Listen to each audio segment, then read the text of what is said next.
Halo, apa kabar Anda semua? Semoga selalu dalam keadaan sehat walafiat, tetap semangat. Ini ketika ketemu lagi di hari Senin tanggal 11 Maret 2024. Ini hari yang sangat penting ya karena kalau di masa dulu, di masa Orde Baru ya ini surat perintah 11 Maret gitu ya. Tetapi buat umat Islam juga ini hari yang sangat penting karena sudah sebagian dari kita sudah menjalankan ibadah puasa, terutama kalangan Muhammadiyah, dan kalau pemerintah baru besok ya karena tadi malam sudah diputuskan dari sidang isbatnya itu puasa dimulai tanggal 12 Maret 2024. Nah, saya ngajak ngobrol bersama dengan Bung Rocky lagi. Ya, saya ucapkan selamat mulai bulan suci Ramadan, dan kita juga diminta untuk sekaligus menghargai kesucian eh, bulan angket hari ini. Mulai hari ini.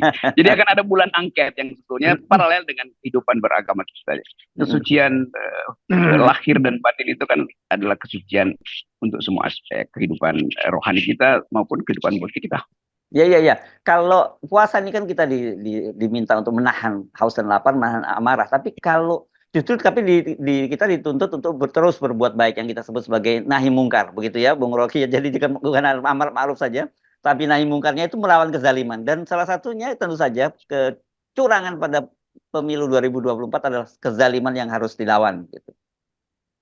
Betul, itu ada ayatnya di dalam kitab suci, kesaliman tertinggi yang dilakukan oleh penguasa terhadap rakyatnya. Dan di situ jihad dimulai sebetulnya. Push Ya, paling enggak berarti ini. ya, jelas lah. Ya, Kalau ya. kesaliman itu dibuat oleh penguasa, itu artinya kesaliman yang hukumannya tidak bisa Betul. sekedar dimaafkan Yes. secara batinnya, itu harus diusut. Ya, saya mulai curiga sama Anda ini. Ini udah kelihatannya udah mulai dalam ini pemahaman Islamnya, karena ada disebutkan bahwa soal apa yang jihad yang tertinggi itu adalah berani menyatakan menyatakan bahwa seorang penguasa yang zalim, kita berani menyatakan di mukanya, itu merupakan salah satu jihad yang tertinggi itu, Bung Rocky. Ya, itu pasti ada asbab nusulnya. Karena orang tetap, bahkan di dalam sejarah dunia, semua pemimpin harus dicurigai itu. Karena walaupun mereka disebut sebagai kalifatullah, tapi sebetulnya aspek-aspek uh, kebengisan manusia itu sudah diantisipasi oleh ayat-ayat suci. Karena itu ayat suci selalu tiba untuk mengatakan bahwa ya ada kekuasaan, tapi kalau kekuasaan itu tidak dibatasi dan bagian evil dari manusia itu tidak bisa sekedar dimintakan pertobatan melalui doa. Kalau doa itu adalah urusan individual, tetapi urusan publik itu adalah urusan hukum, urusan konstitusi. Yes, oke. Nah, ini saya kira yang dilakukan oleh teman-teman kita ya, sahabat-sahabat kita. Ada 50 orang tokoh yang mengirimkan surat ke ketua umum partai oposisi, kita sebutnya begitu, 5 partai ini ya.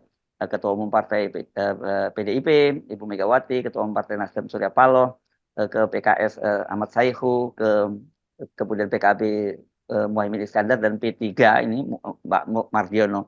Jadi 50 orang tokoh ini, antara lain Bivitri Susanti, kemudian Harid Azhar, Novel Baswedan, dan sebagainya, mereka mendorong agar betul-betul partai ini mengajukan hak angket, jangan sampai masuk angin. Itulah bahasa publik yang sekarang mencurigainya. Ya, itu naskah yang bagus sebagai satu protes publik, 50 tanda tangan itu, dan menuntut 5 partai ini supaya konsisten karena mereka beroposisi. Tapi saya kira surat itu juga tiba pada SBY, tiba pada Pak Prabowo, tiba pada Pak Erlangga, karena ya mereka sebetulnya diam-diam menginginkan ada pemilu yang bersih. Kalau kita lihat Golkar udah cukup stabil, merasa bahwa dia kuat, maka tidak perlu takut lagi untuk ikut mendorong hak angket ini demi keadilan pemilu, demi kedaulatan rakyat. Apalagi Pak Prabowo yang setiap hari akan lihat bagaimana suasana batin manusia Indonesia yang menuntut hak angket itu. Walaupun Prabowo bilang, saya udah dapat 58%, atau tim Prabowo bilang, ya Pak Prabowo di 58%. Iya, tetapi dia dikalahkan oleh survei terakhir bahwa 62% justru menganggap bahwa kemenangan itu hanya boleh dirayakan kalau diangket dulu tuh. Karena 60% masyarakat Indonesia menginginkan hak angket, artinya 62% rakyat Indonesia tidak percaya pada kemenangan 58%, kan itu dasarnya tuh. Jadi demi kestabilan psikologi Pak Prabowo, harusnya juga Gerindra mendorong hak angket. Apalagi Pak SB yang kita tahu sebetulnya diam-diam dia beroposisi indoor karena keterpaksaan konstitusi, keterpaksaan aturan, Pak SBY harus bersekutu dengan Pak Prabowo tuh. Jadi kita mau lihat bagaimana psikologi publik menghendaki supaya angket ini betul-betul jadi pelajaran untuk menguji apakah ujian uh, bukan ujian, apakah nilai yang diraport dari Prabowo itu diperoleh secara jujur apa tidak. Tentu Prabowo jujur, tetapi hak angket ini kan bukan terhadap Prabowo, kan ini terhadap Gibran dan Yunto Jokowi yang publik merasa bahwa ya Prabowo itu dipaksa untuk berdampingan dengan seorang yang tidak layak dari awal. Jadi Ya, arahnya bukan pada Prabowo, arahnya pada Jokowi, karena hak angket kan memeriksa kebijakan pemerintah. Siapa yang memerintah? Ya Jokowi. Prabowo ya, kan bukan pemerintah. Kita balikan juga dasar pengertian, karena publik merasa yang akan diangket Prabowo. Tidak. Angket itu adalah hak DPR untuk memanggil dan memeriksa presiden, memeriksa eksekutif. Jadi Jokowi yang jadi sasarannya. ya, ya. Dan saya kira betul Pak Prabowo pasti sangat berkepentingan karena ini kan sebenarnya kemenangan-kemenangan yang 58%. Kemudian itu kan sebenarnya baru klaim sekarang ya, sebatas itu dari sisi quick count. Sementara yang Anda sebut tadi hak angket 62,2% tepatnya itu kan survei dari Kompas. Jadi sebenarnya antara survei dengan survei diadu dan untuk membuktikan mana yang lebih kredibel begitu. Saya kira Pak Prabowo berkepentingan enggak meskipun 62,2 itu kan ditujukan pada Pak Jokowi bukan pada kemenangan saya begitu. Tetapi orang tetap juga anggap nanti kalau KPU juga ternyata mengumumkan hasil yang sama dengan yang disampaikan oleh quick count, orang juga tetap tidak akan percaya. Ini memang sudah didesain sejak awal. Jadi berat ini problem legitimasi yang harus diselesaikan Pak Prabowo kalau tidak dimulai dengan hak angket itu. Ya itu masalahnya jadi membatin pada Prabowo, karena batin Prabowo menjadi tidak lega tuh, karena orang terus akan sindir dia tuh. Dan Gibran juga begitu. Gibran juga sebetulnya batinnya tidak lega juga, karena sebentar lagi sasarannya pindah pada Gibran. Dan Gibran tidak punya lagi alat untuk dia jadikan tameng itu bapaknya, karena bapaknya kan dalam seminggu ini juga udah hilang kekuasaan tuh. Apalagi tunggu sampai Oktober tuh, apalagi kalau gerakan masyarakat sipil ini setiap hari akan ada demo. Saya bisa pastikan bahwa akan ada demo terus, karena PDIP akhirnya harus meminta kepastian dari rakyat mau mendukung hak angket apa enggak tuh. Ibu Mega kan kira-kira berpikir begitu loh, rakyat udah dahului justru. Karena itu rakyat melalui 50 tokoh ini meminta keseriusan Ibu Mega. Dan Ibu Mega pasti akan mulai menyusun naskah akademis yang kuat dan Ya, tangguh sebagai argumen. ya, Kepada ya. siapa? Ya pada 2 tokoh, 3 tokoh yang nggak mungkin PDIP minta bantuan dari Yusril, Iza Mahendra atau Ya, ya. Margarito untuk membuat naskah akademis itu. Mereka Ya. tetap pakar hukum tata negara, tapi di publik mereka adalah pakar hukum tata negara yang disewa negara untuk membela kepala negara. Oke, ini memang saya mendengar itu pernyataan dari Pak Mahfud MD bahwa serius soal hak angket itu sudah disusun naskah akademik katanya cukup tebal, kalau nggak salah 75 halaman apa begitu ya naskah akademiknya. Dan saya juga mendengar misalnya Bivitri kemarin ketika bicara di Election Talk yang diselenggarakan oleh FISIP UI, dia menyatakan dia membocorkan ke situ bahwa dia juga suka diminta bicara di hak angket di fraksi Nasdem untuk apa sih secara akademis yang bisa dilakukan dengan hak angket itu. Konsekuensinya memang menurut saya ini sangat mengkhawatirkan buat Pak Jokowi dan Gibran. Karena saya nggak tahu sengaja atau tidak, Bivitri juga menyatakan bahwa selain pemakzulan, kata dia yang bisa dilakukan itu juga mendiskualifikasi ya, susah banget ini. Gibran gitu disebutnya. Ya bukan susah mendiskualifikasi Gibran, susah mengucapkan kalimat Iya, diskualifikasi kan susah beda. mengucapkan itu. Ya, itu susahnya itu menurut saya. Bukan bukan susah diskualifikasinya bisa Bung Rocky, gampang katanya bisa dilakukan itu. Ya ini jadi soal bukan sekedar serius, tapi semacam pembentukan norma baru, bahwa kekuasaan itu tetap harus diuji di dalam keadaan apapun.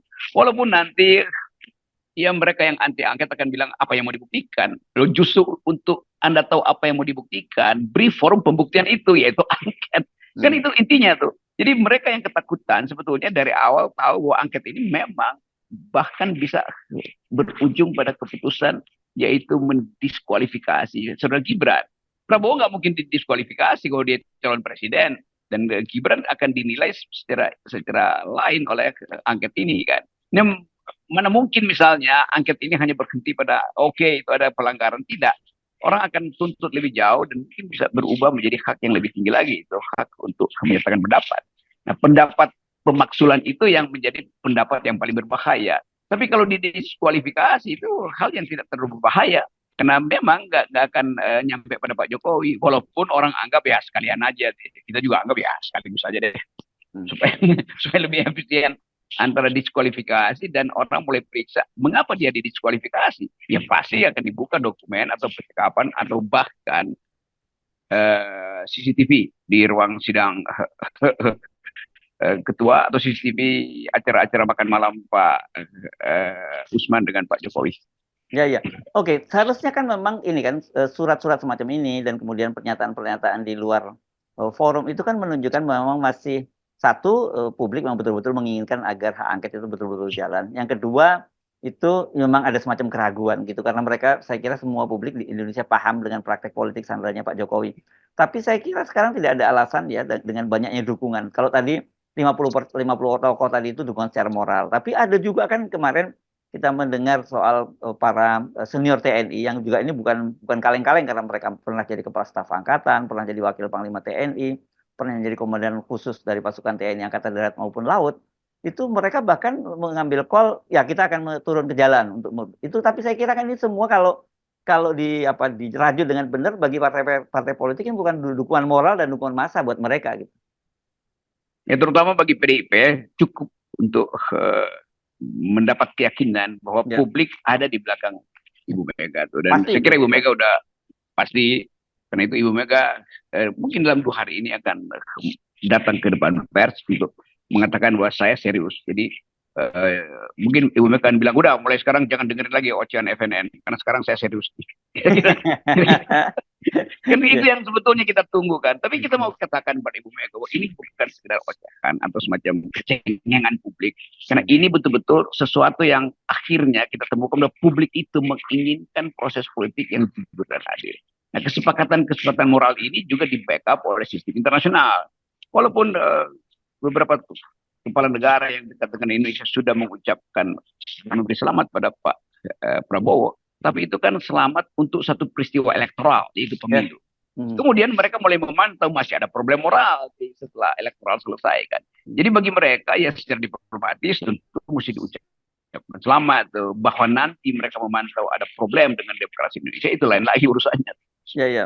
Tapi gini ya, kan alasan dari baik Nasdem maupun PDIP itu kenapa mereka sampai sekarang belum mengajukan hak angket. Mereka menyatakan mereka serius. Nasdem misalnya menyatakan sudah mengumpulkan tanda tangan di fraksinya, terus PDIP tadi soal juga naskah akademik. Tapi mereka itu katanya sekarang sedang menunggu hasil penghitungan suara pileg. Saya bertanya-tanya kenapa ya? Tapi setelah saya perhatikan memang pemilu kali ini kacau balau, Bung Rocky. Kan kita tahu banyak sekali juga caleg-caleg yang namanya cukup top segala macam gitu sekarang tidak masuk lagi gitu. Dan setelah ditelusuri itu bukan sekedar kegagalan mereka mengkonsolidasikan pemilihnya, tapi memang ada permainan di situ. Ya bayangkan caleg-caleg yang top itu, kalau dia top di partai oposisi di PDIP atau Nasdem ya biasa aja kita anggap bahwa itu pencurangi. Tapi ada juga caleg-caleg Golkar dan Gerindra yang ada di dalam koalisi 02. Iya, betul, Gerindra juga. Iya. Itu nggak masuk kan. Nah mereka ini pasti diam-diam atau bahkan akan terbuka mendorong hak angket. Karena ini bukan kepentingan partainya, kepentingan dia sendiri sebagai individu yang udah keluar modal banyak. Tapi dia tahu kok dia dicurangi, mungkin perintahnya keliru tuh. Ada nama yang sama di 2 partai, yang sebetulnya yang dimaksudkan partai oposisi kenanya di partai yang sedang berkuasa. Namanya mungkin sama tuh, si Hasan ya, Hasan yang di PDIP mungkin atau di PKB yang dimaksud, ternyata yang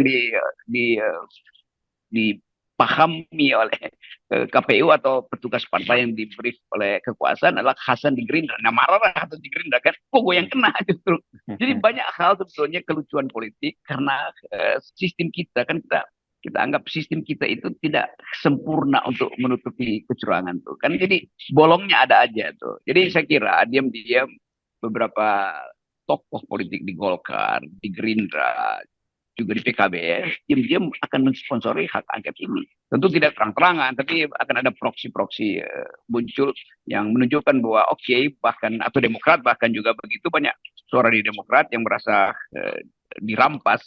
Teman-teman saya Demokrat menganggap bahwa kok suara kita dirampas ya, padahal kita kan 02 tuh. Jadi ini perampokan di dalam kamar sendiri tuh, makanya menyebabkan emosi publik itu akan makin meningkat karena menganggap bahkan teman sendiri dicurangi kok apalagi lawan. Ya, itu yang menarik saya kira. Saya mungkin kita nggak perlu sebutkan ya tokoh. Ada satu tokoh di Gerindra gitu yang namanya sangat populer, posisinya penting di Ya, Gerindra. yang yang suaranya juga turun. Untung katanya saya cek lagi katanya masih selamat suaranya walaupun dia tahu suaranya dirampok gitu. ya karena dia ada di dalam, dia bisa langsung tahu siapa perampoknya. Tapi mereka Ya. yang tidak punya akses itu pasti menganggap bahwa desain perampokannya kasar betul. itu itu saya kira menjelaskan mengapa kemudian suara partai Gerindra itu kok lebih kecil dari Prabowo. Ini kan nggak masuk akal, Bung. Itu teori kotil efek itu di mana-mana itu berlaku ya. Jadi harusnya kita melihat pada pemilu kali ini, ya kalau Prabowo yang betul menang 58% itu, ya tidak Gerindra itu ya bisa tembus 20% lah begitu. Tapi justru sekarang yang malah naik itu Golkar, bukan Gerindra gitu. Ya saya habis diskusi dengan beberapa pakar matematik gitu. Bukan statistik ya, matematik justru yang Ya. belajar statistik matematik. Belum pernah ada pola anomali semacam ini. Iya. Bahkan di seluruh dunia aslinya mereka riset bahwa bagaimana mungkin presidennya itu tidak didampingi oleh kemenangan partai yang mendukung dia, yaitu Ya. Gerindra. Itu Ya. ajaib kan. Jadi kalau begitu Prabowo dapat 58% dari mana? Dari PSI kan orang bertanya begitu kan. Jadi Iya. sebetulnya memang ada kekacauan matematik di situ. Dan ini juga adalah sasaran untuk diperiksa di hak angket. Kan ini prosesnya tuh kenapa misalnya pertanyaannya mengapa atau seseorang anggota DPR mengajukan pertanyaan secara general mengapa Prabowo dan Gerindra itu jaraknya jauh banget dari 13 ke 58. Itu ada tuyul bersembunyi di mesin-mesin KPU. Kira-kira itu problemnya. Bahkan bukan hanya Gerindra, Bung Rocky, digabungkan ya suara Golkar, suara PDIP, suara PAN dan suara Demokrat gabung itu juga tidak sebesar suaranya Pak Prabowo gitu. Jadi ini betul-betul anomali ini. Mungkin juga kalau suara 01 dan 03 digabung nggak nyampe juga 50% di Prabowo. Tapi oke, kita anggap aja bahwa kita curiga ini karena secara akademis saintifik itu bukan sekedar anomali tapi namanya antinomi, anti hukum sebetulnya. Kalau anomali ya mungkin ini antinominya tuh. Jadi bahasa akademisnya mengalami antinomi. Atau fraud ya sebenarnya yang terjadi yang lebih ya ini udah fraud di dalam ada fraud pasti. Oke, jadi saya kira dengan dasar itu teman-teman Gerindra ya dan teman-teman di koalisi 02 juga berkepentingan dong dengan hak angket itu harusnya kan. Ya itu diam-diam saya udah mulai komunikasi dengan beberapa tokoh yang kita nggak sebut namanya. Yang merasa kalau gitu kita dorong aja angket. Kenapa? Ya gue sendiri dikerjain kok. Oke, Gitulah. menarik Bung Rocky ya. Saya kira ini penting ya teman-teman jadi sekarang bukan hanya teman-teman oposisi yang kita dorong untuk menjadikan angket, bahkan teman yang di koalisi karena one day pun kalau sekarang Anda dikerjain, nanti berikutnya juga Anda bisa dikerjain lagi loh. Iya, itu pentingnya kita memulai pembongkaran ini karena banyak persembunyian kecurangan justru terang-terangan bisa dibaca dengan akal sehat. Yes, oke, baik, terima kasih. Kita nolkan semua kecurangan ya, Bung Rocky. Nol.